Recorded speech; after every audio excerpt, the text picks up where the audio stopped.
حضرت ذوالنون مصری رحمۃ اللہ تعالی علیہ کو کسی شخص نے اطلاع دی کہ فلاں مقام پر ایک نوجوان عابد ہے۔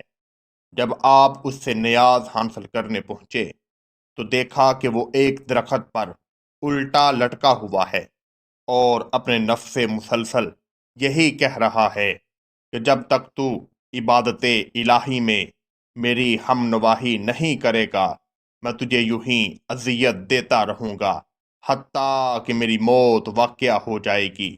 یہ دیکھ کر آپ کو اس پر بہت ترس آیا اور آپ رحمت اللہ تعالی علیہ رونے لگے۔ جب نوجوان عابد نے پوچھا کہ یہ کون ہے جو ایک گنہگار پر ترس کھا کر رو رہا ہے، یہ سن کر آپ نے اس کے سامنے جا کر سلام کیا اور مزاج پرسی کی۔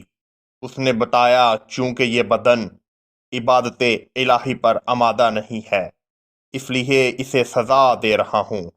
آپ نے کہا کہ مجھے یہ گمان ہوا کہ شاید تم نے کسی کو قتل کر دیا ہے یا کوئی گناہ سرزد ہو گیا ہے۔ اس نے جواب دیا، تمام گناہ مخلوق سے اطلاعات کی وجہ سے پیدا ہوتے ہیں، اس لیے مخلوق سے رسم روا بہت بڑا گناہ تصور کیا جاتا ہے۔ آپ نے فرمایا، تم واقعی بہت بڑے زاہد ہو۔ اس نے جواب دیا، اگر تم بڑے زاہد دیکھنا چاہتے ہو تو سامنے پہاڑ پر جا کر دیکھو۔ چنانچہ آپ وہاں پہنچے تو ایک نوجوان کو دیکھا جس کا ایک پیر کٹا ہوا ہے اور اس کا جسم کیڑوں کی خوراک بنا ہوا ہے۔ آپ رحمت اللہ تعالی علیہ نے اس سے اس سب کا سبب پوچھا تو اس نے کہا کہ میں یہاں پہاڑ کی چوٹی پر 30 سال سے موجود ہوں۔ میں ہر وقت اپنے رب کی عبادت میں مصروف رہتا۔ ایک دن ایسا کرنا ہوا کہ ایک خوبصورت عورت یہاں سے گزری۔ میں اس کی طرف راغب ہو گیا اور اس کے پیچھے چل پڑا۔ میں تھوڑی دور ہی پہنچا تھا کہ ندا سے آواز آئی کہ 30 سال رب کی عبادت میں مشغول رہا، آج ایک عورت کو دیکھ کر اپنے رب کو بھول گیا ہے۔ میں نے اسی وقت اپنا دایاں پاؤں کاٹ دیا۔ اس شخص نے حضرت ذوالنون مصری رحمت اللہ تعالی علیہ سے پوچھا کہ آپ مجھ گنہگار کے پاس کیوں آئے ہیں؟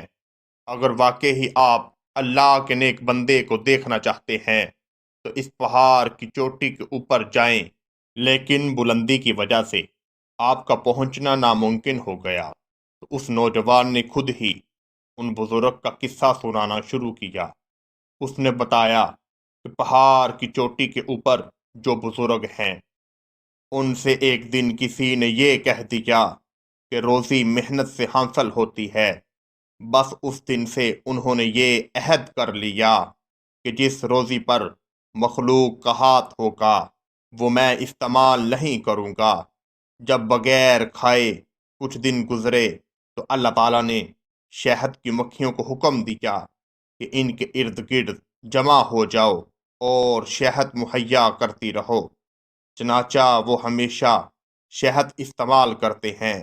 یہ سن کر حضرت ذوالنون مصری رحمت اللہ تعالی علیہ نے عبرت حاصل کیا اور اسی وقت سے عبادت اور ضیافت کی طرف متوجہ ہو گئے۔ اور آپ جس وقت پہاڑ سے نیچے اتر رہے تھے تو دیکھا ایک اندھا پرندہ درخت سے نیچے آ کر بیٹھ گیا۔ اسی وقت آپ کو خیال آیا، نہ جانے اس کو رزق کہاں سے مہیا ہوتا ہے، لیکن آپ نے دیکھا اس پرندے نے اپنی چونچ زمین پر خریدی جس میں سے ایک سونے کی پیالی برآمد ہوئی، اس میں تل بھرے ہوئے تھے، اور دوسری چاندی کی پیالی میں گلاب کا عرق موجود تھا۔ چنانچہ وہ پرندہ تل اور گلاب کا عرق کھا کر وہاں سے چلا جاتا ہے اور وہ پیالی وہاں سے غائب ہو جاتی ہے۔ یہ دیکھ کر آپ نے بھی اسی دن سے توکل پر کمر باندھ لی اور یقین کر لیا اللہ پر بھروسہ کرنے والے کو کبھی تکلیف نہیں ہوتی۔ اس کے بعد آپ نے جنگل کی راہ لی جہاں آپ کے کچھ پرانے دوست مل گئے۔ اور اتفاق سے وہاں ایک خزانہ برآمد ہو گیا جس میں ایک ایسا تخت تھا جس پر اللہ تعالیٰ کا نام لکھا ہوا تھا۔ اور جس وقت خزانہ تقسیم ہونے لگا، آپ نے اپنے حصے میں صرف وہ تخت لے لیا، اور ایک رات خواب میں دیکھا کہ کوئی یہ کہہ رہا ہے، اے ذوالنون مصری رحمت اللہ تعالی علیہ، سب نے دولت تقسیم کی اور تو نے ہمارے نام کو پسند کیا، جس کے عوض ہم نے تیرے اوپر علم و حکمت کے دروازے کشادہ کر دیے۔ یہ سن کر آپ شہر واپس آ گئے۔ آپ رحمت اللہ تعالی علیہ فرماتے ہیں کہ میں ایک دن دریا پر وضو کر رہا تھا کہ سامنے محل پر ایک خوبصورت عورت نظر آئی، اور جب میں نے اس سے گفتگو کرنے کے لیے کہا تو اس نے کہا کہ دور سے تم دیوانہ تصور کیے ہوئے تھے، اور جب میں کچھ قریب آئی تو میں نے عالم سمجھا، اور جب بالکل قریب آئی تو اہل معرفت تصور کیا، لیکن اب معلوم ہوا کہ تم ان تینوں میں سے کچھ نہیں ہو۔ اور جب میں نے اس سے اس کی وجہ پوچھی تو اس نے جواب دیا، عالم نامحرم پر نظر نہیں ڈالتے اور دیوانے وضو نہیں کرتے، اہل معرفت خدا کے سوا کسی کو نہیں دیکھتے۔ یہ کہہ کر وہ غائب ہو گئی۔ میں نے سمجھ لیا یہ غیب کی جانب سے ایک تنبیہہ ہے۔